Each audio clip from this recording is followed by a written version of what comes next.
You're listening to Ghostumentary Scary Short Stories, original pieces updated throughout the week. The Haunted Advent Calendar. December arrived as it always did in Minnesota. Cold, grey, and laced with biting winds that whispered promises of snow. Charlene McKenzie, 80 years old and 3 years a widow, rose early that morning. She padded across the worn carpet of her small home, humming a hymn under her breath. Outside, frost clung stubbornly to the edges of her window panes, casting soft halos around the pale light creeping in from the street lamps. Charlene had lived in the same house for nearly 50 years. It was a sturdy little bungalow, the kind built to withstand harsh winters.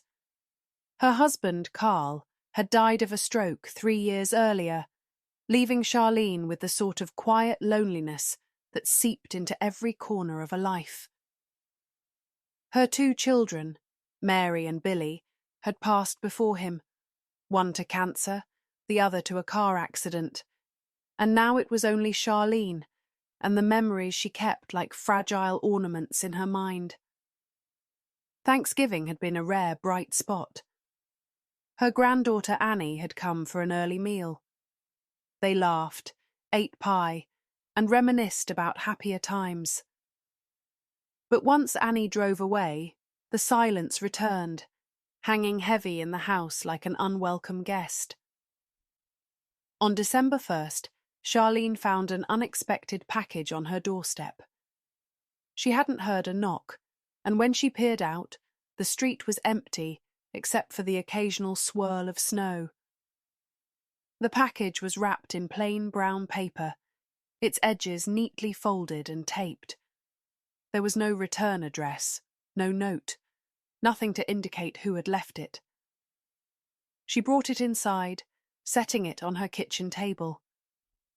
As she unwrapped it, her hands trembling slightly from the cold, Charlene revealed a beautiful advent calendar.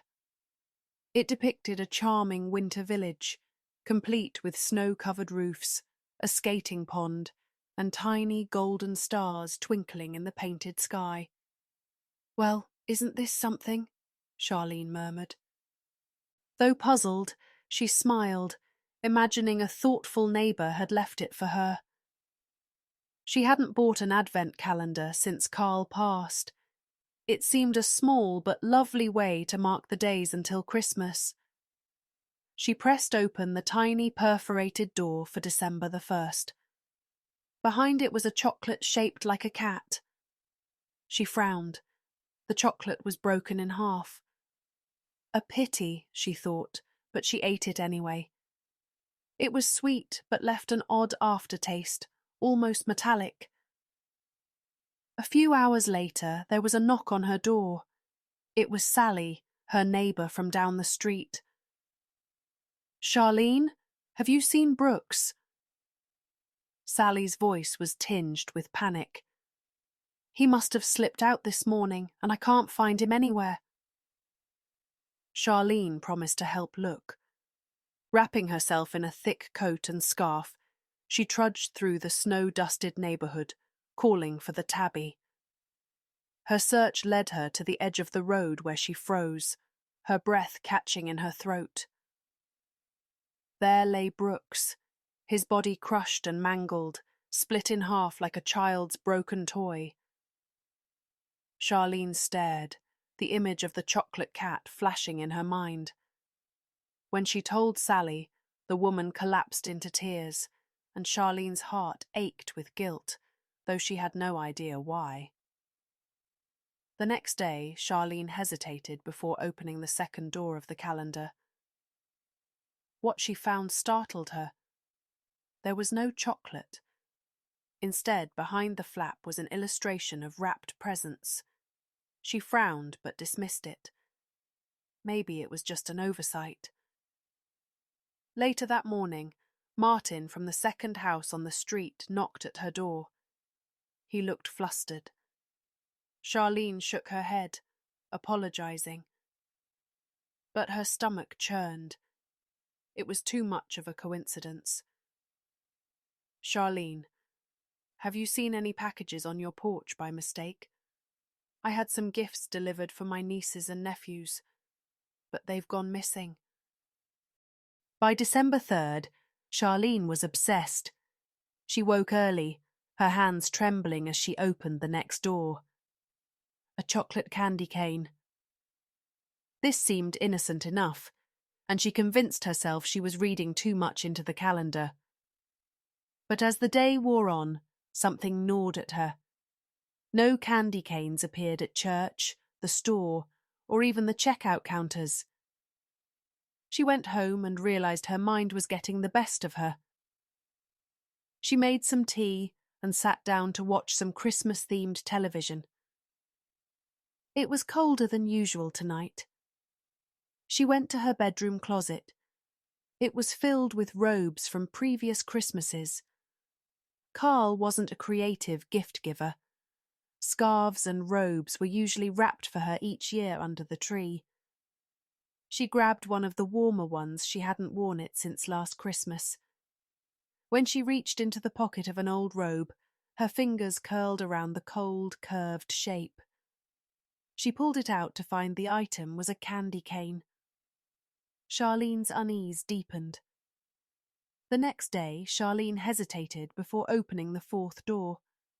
When she did, she found a gingerbread house. It was partially melted. That seemed odd, as the previous chocolate was just fine. The day passed uneventfully until the early evening, when fire trucks roared down her street. Charlene followed the noise to find her neighbour Wilma's house engulfed in flames. Neighbours stood outside, their faces lit by the orange glow. Wilma stood in the snow, sobbing. "It started in the kitchen," she said.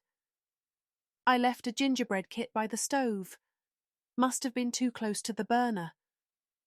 Behind the fifth door was a snowman. The chocolate figure was smiling, with buttons down its front and a jaunty little hat. Charlene's heart sank before the day even began. Around noon, Charlene saw her elderly neighbour Wilma heading to the mailbox. The sidewalks were slick, and Charlene's pulse quickened as she watched Wilma shuffle carefully across her icy driveway. As if in slow motion, Wilma slipped. Her feet shot out from under her, and she landed hard, at the base of a snowman.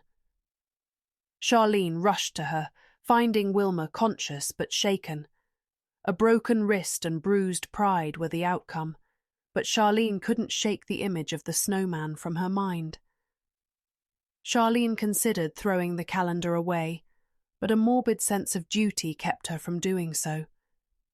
Maybe, she thought, it could be used to predict and possibly prevent tragedies. The next morning, the chocolate was a reindeer. Charlene resolved to stay home, hoping to avoid causing harm. That evening, Emma called with grim news. Driving home from work, she had hit a deer. The windshield had shattered, and though Emma wasn't hurt, the deer had died. The chocolate calendar's grip on Charlene's life tightened. As the days progressed, Charlene opened each door with mounting dread. December 6th brought a boy throwing a snowball. She couldn't get over how bitter it tasted. Almost spoiled. This was followed by the news of young Sheldon from the neighbourhood falling ill. December 7th revealed a Christmas tree, and that afternoon a family arrived home with a tree strapped to their car. Not all the events were devastating, but the randomness kept Charlene on edge. The chocolate on December 9th was a pair of mittens.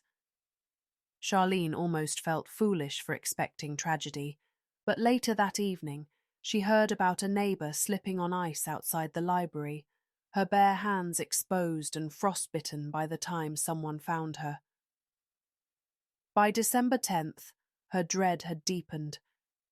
The day's chocolate depicted a Christmas tree, and true to form, a family down the street returned with a fresh tree strapped to their car.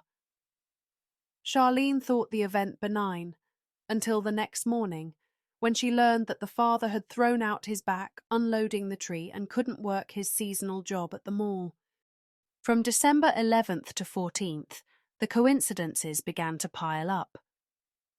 One chocolate was shaped like a gift box, and a neighborhood child received an unexpected package in the mail, sparking jealousy among their siblings.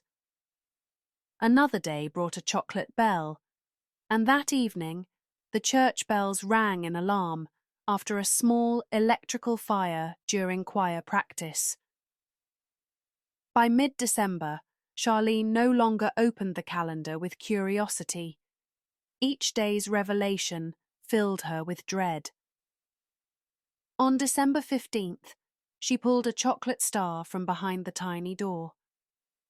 The day passed without incident until the evening news reported a robbery at Star Market, just a few blocks away. A neighbor had been injured in the scuffle. On December 16th, the chocolate was a snowflake, and a record-breaking storm blanketed the town that night, cutting power to several homes. December 17th revealed a toy train, and Charlene noticed that a neighbor's model train display in their window had derailed and fallen, smashing several pieces. The calendar seemed to oscillate between the minor and the life-changing. On December 19th, the chocolate was shaped like a bird, and Charlene heard about a rare robin sighting that thrilled local bird watchers. Yet December 20th's chocolate, a pair of boots, foreshadowed a harrowing accident when a neighbor slipped into the icy river while hiking, his boots found abandoned on the riverbank hours later.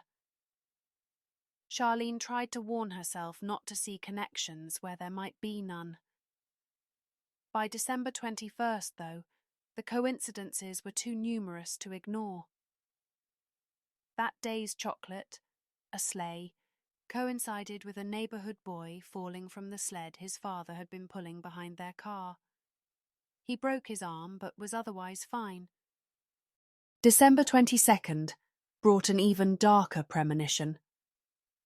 The chocolate was a candle, its wick perfectly etched. That night, Charlene woke to the acrid smell of smoke. A candle had been left burning in the Wilkes home, and the fire department was there, hosing down the charred remains of their living room. No one was hurt, but the family was displaced for the holidays.